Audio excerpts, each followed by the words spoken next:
Good morning bank Nifty lovers. तो चलिए market की पल्स पकड़ते हैं। अब ओपनिंग देखोगे बैंक निफ्टी का कुछ 925 के आसपास, यानी कि यहाँ पर मार्केट ओपन हुआ है 59,000 के नीचे। अब यहाँ पे ऐसा आज है ना सिचुएशन, ना आप डायरेक्टली बाइंग पे जा सकते हो ना ही सेलिंग पे जा सकते हो, क्योंकि अगर आपका प्लान सेलिंग करने का है तो मार्केट कुछ फॉल करने के बाद एक अच्छा सा रिट्रेसमेंट करने के बाद नीचे जा सकता है। अगर आप बाइंग करना चाहते हो तो मार्केट देखो थोड़ा फॉल भी कर सकता है, क्योंकि जैसा सेलिंग है देखिए अभी भी यहाँ से एक रिट्रेसमेंट आने की पॉसिबिलिटी है। ठीक है, कम से कम इसका ब्रेकआउट तक का, इसलिए हम लोग क्या कर रहे हैं, अभी वेट कर रहे हैं। अदरवाइज हम लोग यहाँ पर डायरेक्टली सेलिंग पे जंप कर सकते थे, लेकिन देखो मैं आपको समझाता हूँ क्यों। क्योंकि कल भी देखोगे क्या हुआ था, छोटा सा गैप अप हुआ, हाई लगाया, मार्केट कुछ वहाँ से रेजिस्टेंस लेके ब्रेक डाउन किया। तो ये सबको देखने को मिल रहा है, और रिटेल का तो चाहिए छोटा मोमेंटम, उन्हें आज भी मिल रहा है, मार्केट हाई लगा है, यहाँ से रेजिस्टेंस लेके ब्रेक डाउन कर रहा है। तो वो क्या करेंगे, यहाँ पर मेजोरिटी लोग सेलिंग करने आ जाएंगे ना, मिनिमम वो लोग टारगेट रहेंगे यहाँ तक आ जाएगा। तो मार्केट में भी यहाँ तक फॉल ना कर पाए, कि मार्केट छोटा मोटा जैसे ब्रेक डाउन हुआ, रिटेल्स आए, ट्रैप करने चला गया।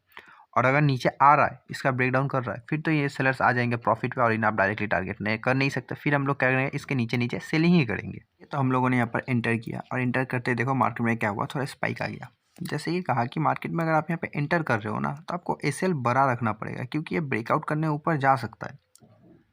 और यहाँ पर अगर हम लोग यहाँ पर सेलिंग ना करते तो क्या होता, देखो हमने यहाँ पर सेलिंग किया, जस्ट इसी कैंडल पे सेलिंग किया, और इसी कैंडल पे आप देखो मार्केट में ऑलमोस्ट 60% से भी ज़्यादा का लॉस मिल रहा है। ठीक है, तो आज एक्सपायरी है तो मोमेंटम भी ऐसे ही मिल रहा है। मे बी आज इसमें टारगेट ना मिल पाए, क्योंकि देखो यहाँ से एक तो ब्रेकआउट कन्फर्म है, लेकिन हमने थोड़ा सा फास्ट एंट्री करने की कोशिश इसलिए किया क्योंकि मार्केट में जैसा स्ट्रक्चर बना है ना, वो कहीं से भी फॉल भी कर सकता है।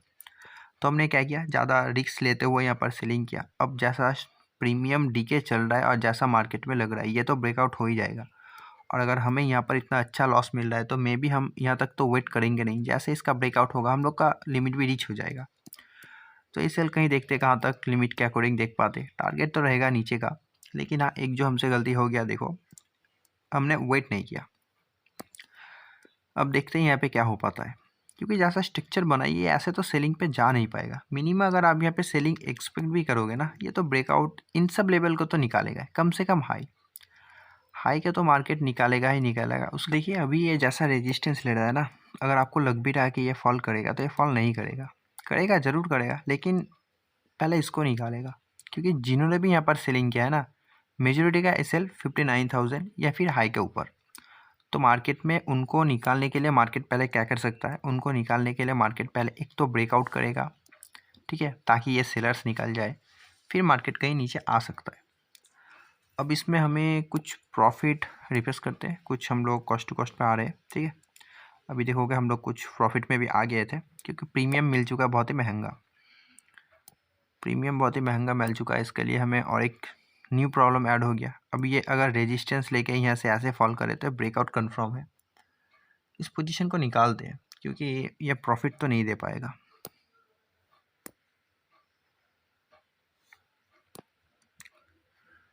पहले हमें अपना एसएल को एग्जिट करना पड़ेगा, हमने अपना एसएल को पहले एग्जिट कर लेते हैं। देखो एसएल को एग्जिट करते करते मार्केट में कुछ ज़्यादा मोमेंटम आ गया। ठीक है, निकालते हैं इसे। चलो पहले हम लोग 2400 पे जिसे निकाल रहे थे, लेकिन हम लोग का एसएल था जिसे एग्जिट करते करते प्रीमियम कुछ ज़्यादा ही निकल गया, तो 5600 पे इस पोजीशन को निकाला। अब इसका निकालने का रीज़न क्या है, क्योंकि देखो मार्केट जैसा है ना, ब्रेकआउट तो कंफर्म करेगा, ये बिना ब्रेकआउट करे फॉल नहीं कर सकता। अब ब्रेकआउट क्यों करेगा, जैसा रेजिस्टेंस है इसे ब्रेकआउट करने के बाद ही फॉल करना होगा। तो देखो लॉस थोड़ा सा बड़ा हो गया अकॉर्डिंग टू हमने क्या किया था, पहले जो ये एसएल लगाया था इसको एग्जिट करते करते मार्केट में क्या हुआ, थोड़ा सा मूवमेंट ज़्यादा आ गया, तो उसमें क्या हो गया कि थोड़ा सा एसएल लेना पड़ गया। कोई दिक्कत नहीं, अभी हमने कुछ 50% लिया, अभी भी 50% हमारे हाथ में बचा हुआ है। तो देखते हैं मार्केट यहाँ से आगे क्या मूवमेंट कर पाता है।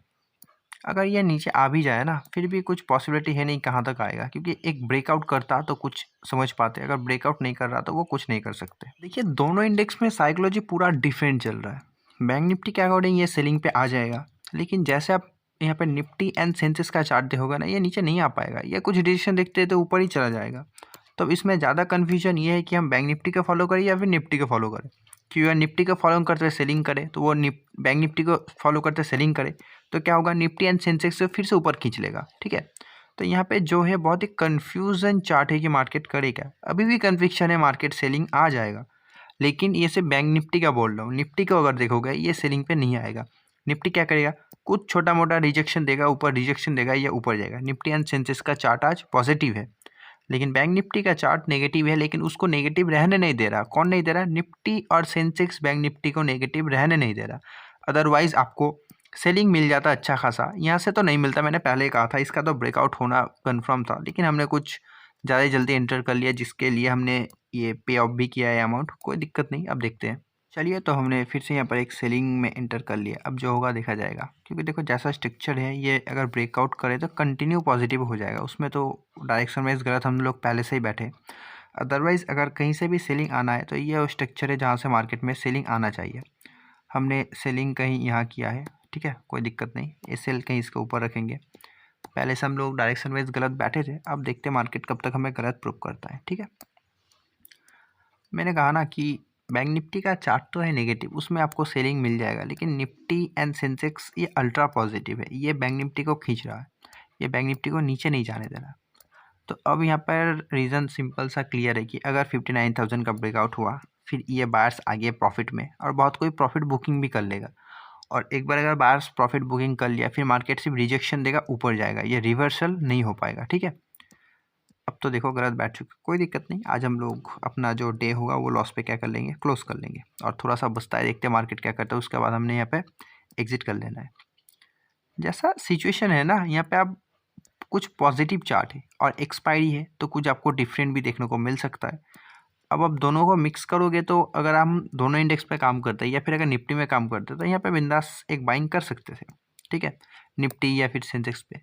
लेकिन अकॉर्डिंग टू बैंक निफ्टी यहाँ पे आप बाइंग नहीं कर सकते ना। यहाँ पे मेरे हिसाब से तो सेलिंग करके एसएल लेना बेहतर हो जाएगा बाइंग करने से, क्योंकि ये जो चार्ट स्ट्रक्चर जो भी बना है, ये जो कैंडल दे रहा है यहाँ से और यहाँ तक आपको जो कैंडल मिला ग्रीन, ये क्या किसी ने बाइंग किया है? यहाँ कोई किसी ने बाइंग नहीं किया है, मेजोरिटी का एसएल हिट हो रहा है। जो भी यहाँ पे सेलिंग कर रहे थे, जैसे हमने किया, और भी बहुत लोग सेलिंग कर रहे थे, तो उनका मार्केट ने एसएल खाया। यहाँ पर कोई बाइंग या फिर सेलिंग नहीं कर रहे थे, ये सब एसएल का कैंडल है, ठीक है।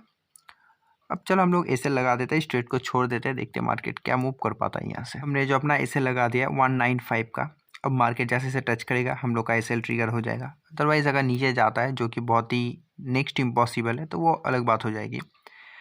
जैसा स्ट्रक्चर भी बना चुका है ना, अब ये नीचे नहीं जाएगा। लेकिन अकॉर्डिंग टू सेटअप देखोगे, प्लान था सेलिंग करने का, यहाँ पर एक बार सेलिंग करके हमने जरूर ट्रैप हुआ, जो कि फर्स्ट एंट्री था, क्योंकि मैंने कहा था ये ब्रेकआउट होगा ही होगा, ठीक है।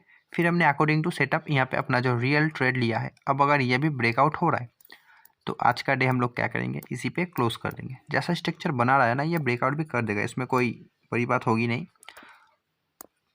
निफ्टी एंड सेंसेक्स ये कुछ ज़्यादा ही पॉजिटिव है आज के दिन, और ये दोनों ने मिलकर बैंक निफ्टी को इतना सा खींच लिया।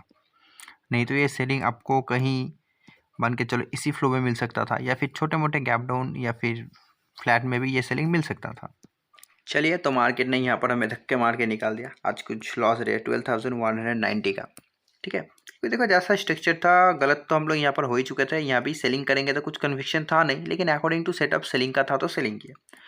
अब ये सेलिंग पे जाना थोड़ा सा हार्ड है, क्योंकि जैसा ब्रेकआउट हुआ, कुछ रिजेक्शन ऊपर, लेकिन आज एक्सपायरी भी भूलना नहीं है, तो कुछ भी मोमेंटम दे सकता है, उस अलग बात है। एंट्री देखोगे आज 2 था, ऑर्डर बुक दिखा देते।